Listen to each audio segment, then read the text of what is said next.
Students, मैं doctor Dilip Pipara, सहआचार्य अर्थशास्त्र विभाग, राजकीय महाविद्यालय नाथद्वारा। हमने अपने पिछले वीडियो में अपकिरण क्या होता है और अपकिरण को किस प्रकार से ज्ञात किया जाता है इसके बारे में अध्ययन किया था कि अपकिरण सामान्य रूप से किसी श्रेणी के बिखराव को अपकिरण की संज्ञा दी जाती है। और अपकिरण को ज्ञात करने के लिए हमने पहले रेंज मेथड की बात करी थी, जहां लार्जेस्ट और स्मॉलेस्ट के माध्यम से बिखराव का पता करते हैं। उसके बाद हमने इंटरक्वार्टाइल रेंज जो मध्य के 50% को बताता है, परसेंटाइल रेंज मध्य के 80% को बताता है। फिर हमने चतुर्थक विचलन की बात करी थी, मध्य विचलन जो कि मीन, मोड, मीडियन तीनों से निकाला जा सकता है।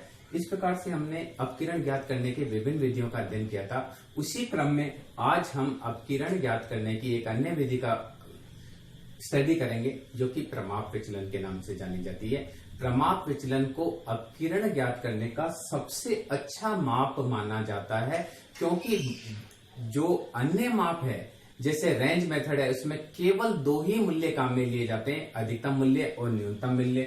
इसी प्रकार से चतुर्थक विचलन ज्ञात करते हैं तो उसके अंदर 75% डाटा Q3 से निकलता है और Q1 में 25% डाटा होता है, यानी उसमें मध्य के केवल 50% डाटा के आधार पर ही आकलन किया जाता है। इसी प्रकार से जो शतमक विस्तार है या परसेंटाइल रेंज है उसमें मध्य के 80% डाटा ही यूज आते हैं। या हम माध्य विचलन की बात करें तो माध्य विचलन जो होता है वो माध्य विचलन के अंदर एक तो माइनस और प्लस इन दोनों चिन्हों को हम इग्नोर करते हैं। दूसरी चीज, माध्य विचलन x बार से भी निकल सकता है, z से भी निकल सकता है, m से भी निकल सकता है। और हर चाहे समांतर माध्य से माध्य विचलन निकालें, चाहे बहुलक से माध्य विचलन निकालें, चाहे मध्यका से माध्य विचलन निकालें, सामान्य रूप से माध्य विचलन का मान अलग अलग आता है। इस कारण से माध्य विचलन को भी बहुत ज्यादा विश्वसनीय माप नहीं माना जाता है।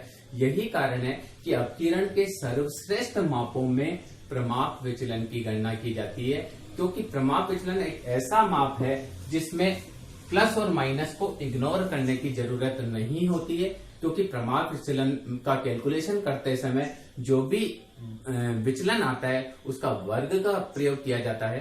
तो माइनस होगा तो भी वर्ग होकर प्लस हो जाएगा और प्लस है तो भी वर्ग होकर प्लस हो जाएगा।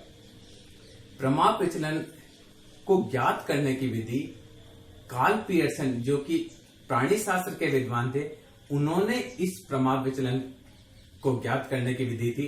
इस कारण इसको कार्ल पियर्सन का, क्या बोलते हैं, कार्ल पियर्सन का प्रमाप विचलन, सामान्य रूप से इसे पियर्सन का प्रमाप विचलन भी कहा जाता है।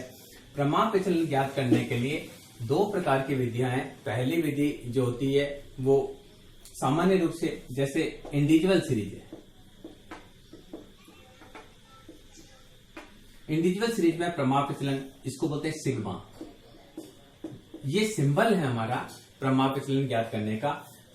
तो sigma d² divided by n, और d निकालने के लिए क्या करेंगे, x में से x बार को घटाएंगे। ये प्रत्यक्ष रीति जिसको कहेंगे प्रत्यक्ष रीति है। और अगर सीरीज हमारी डिस्क्रीट और कंटिन्यूज है तो स्टैंडर्ड डेविएशन बराबर सिग्मा f गुणा d² बटे सिग्मा f, यहां पर भी dx माइनस x बार होगा। तो प्रमाप विचलन ज्ञात करने के लिए डायरेक्ट मेथड में क्या करेंगे, हर श्रेणी पहले हम इसका समांतर माध्य निकालेंगे, समांतर माध्य से डेविएशन निकालेंगे, उसका वर्ग करेंगे। तो यह कहा जा सकता है किसी श्रेणी का प्रमाप विचलन उसके समांतर माध्य से निकाले गए विचलनों के वर्ग के समांतर माध्य का वर्गमूल ही उस श्रेणी का प्रमाप विचलन होता है। वापस सुनिए, किसी श्रेणी के समांतर माध्य से निकाले गए विचलन के वर्ग का समांतर माध्य का वर्गमूल ही उस श्रेणी का प्रमाप विचलन कहलाता है।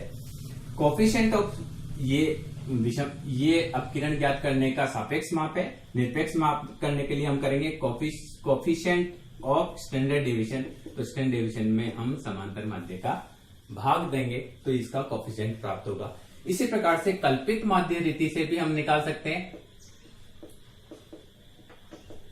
कल्पित माध्य रीति से भी प्रमाप विचलन निकाल सकते हैं। अगर सीरीज इंडिविजुअल है तो हम क्या करेंगे, स्टैंडर्ड डेविएशन बराबर सिग्मा d² x बटे n minus sigma d x बटे एन का होल स्क्वायर, जहां डी एक्स बराबर होगा एक्स माइनस एज्यूम में, ये कल्पित माध्य। ये क्या है, कोई भी चीज को हम कल्पित माध्य किसी भी को एक को मान लेंगे, ये मान लेंगे कि कल्पना कर लेंगे कि ये हमारा समांतर माध्य है।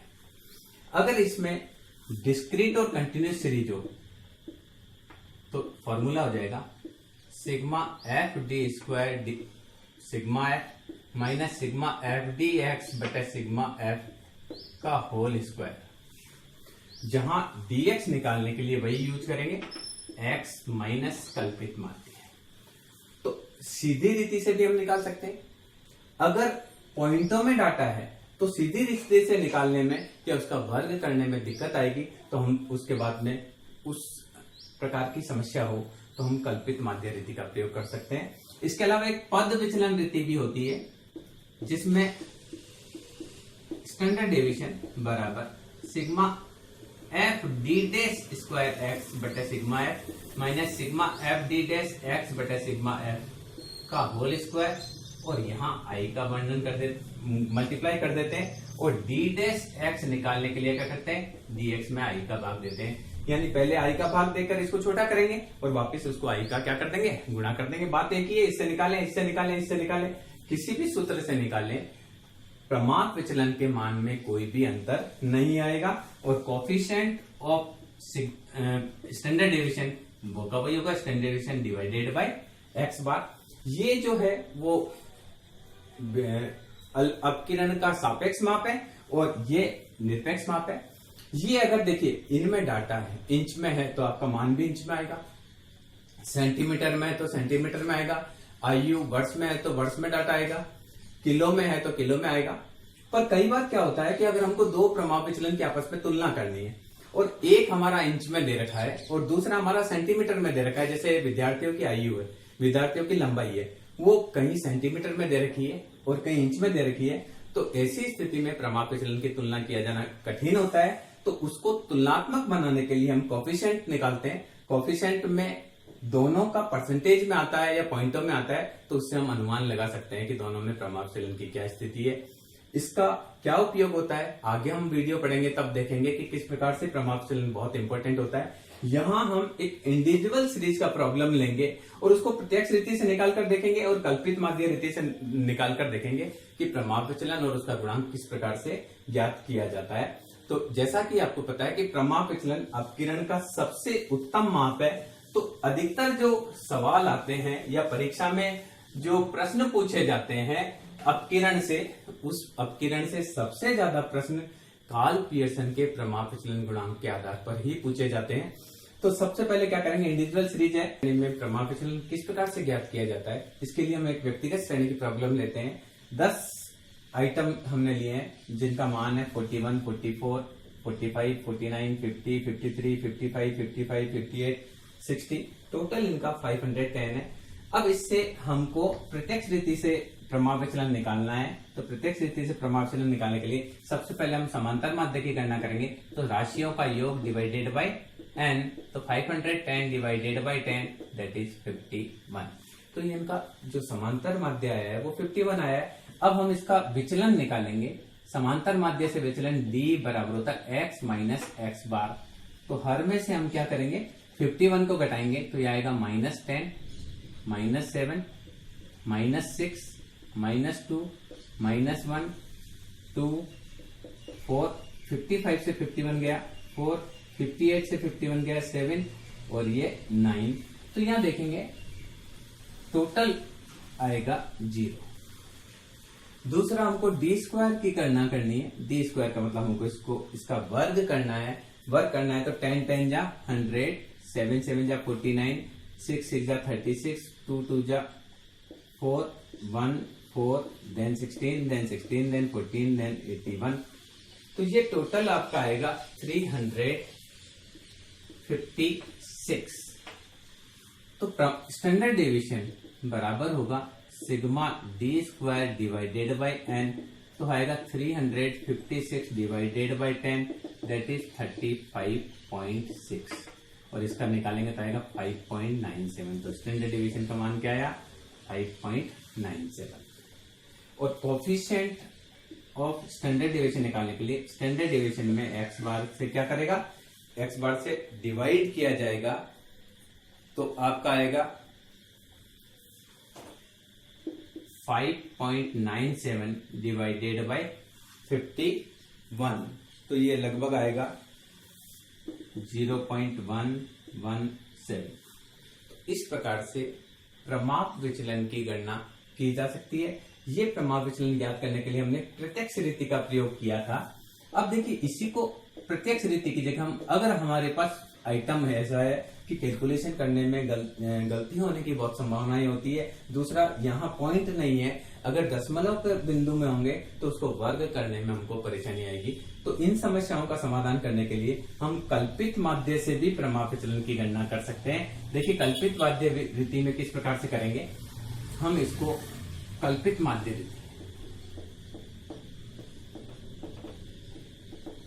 कल्पित माध्य रीति से स्टैंडर्ड डेविएशन निकालने के लिए क्या करेंगे, वो का वही हमारा 41, 44, 45, 49, 50, 53, 55, 55, 58 और 60 ये प्रॉब्लम है हमारा। अब हम इसमें से एक को समांतर माध्य किसी को भी मान लेते हैं। हमने माना एज्यूम a बराबर 50 से विचलन, इसको बोलते हैं dx, क्योंकि हमने पहले भी पढ़ा कि dx बराबर होता है x माइनस a। तो हमने कल्पित माध्य 50 माना, तो इससे ये dx निकलेगा, तो यहां आएगा 9, 50, 41 से ये गया, या इसको हम लिख सकते हैं 41 माइनस 50 दैट इज माइनस का 9, 44 माइनस 50 दैट इज माइनस का 6, 45 माइनस 50 दैट इज माइनस का 5, 49 minus 50 that is minus 1, 50 minus 50 that is 0, 53 minus 50 that is plus 3, 55 minus 50 that is plus 5, 55 minus 50 that is plus 5। आ रहा है समझ में आपको? 58 minus 50 that is plus 8 and 60 minus 50 that is plus 10। तो ये हमारा आया, क्या आया, ये आया dx। हमको d स्क्वायर एक्स की जरूरत है, दूसरी चीज हमको यहाँ dx भी चाहिएगा। तो dx चाहिएगा तो हम क्या करेंगे, प्लस का 23 और 5, 28 और 3, 31 हमारा प्लस का है, 9 और एक 10, 21 माइनस का है, तो बचा कितना, प्लस 10 बचा। ये प्लस के 31 है, माइनस के 21 है, तो टोटल हमारा प्लस 10 बचा। तो हमारा सिग्मा dx हो गया प्लस का 10। वर्ग करेंगे, 9 9 या 81, देन 60 36। देखिए, हमने आपको बताया था पहले से भी कि माध्य विचलन में माइनस और प्लस दोनों को प्लस मानना पड़ता है। यहाँ ऐसी कोई प्रॉब्लम नहीं, क्योंकि हम इसका स्क्वायर निकालते हैं। यहाँ 25, 1, 0, 9, 25, 25, 64, 100, तो ये आपका टोटल आया 366। कल्पित माध्य रीति के लिए समांतर माध्य प्रमाप विचलन निकालने के लिए फॉर्मूला यूज करते हैं सिग्मा डी स्क्वायर एक्स बटे n minus sigma d x बटे एन का होल स्क्वायर। तो सिग्मा डी स्क्वायर एक्स 366 दिया हुआ है, divided by 10 minus 10 divided by 10 का स्क्वायर, तो आएगा 36.6 माइनस 1 दैट इज 35.6 और उसका आएगा 5.97। हम पहले भी कर चुके हैं। और coefficient of standard deviation divided by x, तो 5.97 डिवाइडेड बाय, यहाँ एक्स भी निकालना पड़ेगा, क्योंकि हमने एक्स बार नहीं निकाला हुआ है। तो हम क्या करेंगे, एक्स बार निकालेंगे, assume mean plus sigma d x divided by n, assume mean 50 plus 10 बटे 10, तो ये आएगा 51। तो यहाँ 51 करेंगे तो आएगा 0.117, जबकि हम पहले से कर चुके हैं। इस प्रकार से अगर हम प्रत्यक्ष रीति से स्टैंडर्ड डेविएशन निकालेंगे या कल्पित माध्य से स्टैंडर्ड डेविएशन निकालेंगे, दोनों के मान हमको एक ही प्राप्त होंगे। इस प्रकार से आप स्टैंडर्ड डेविएशन निकाल सकते हैं। Thank you.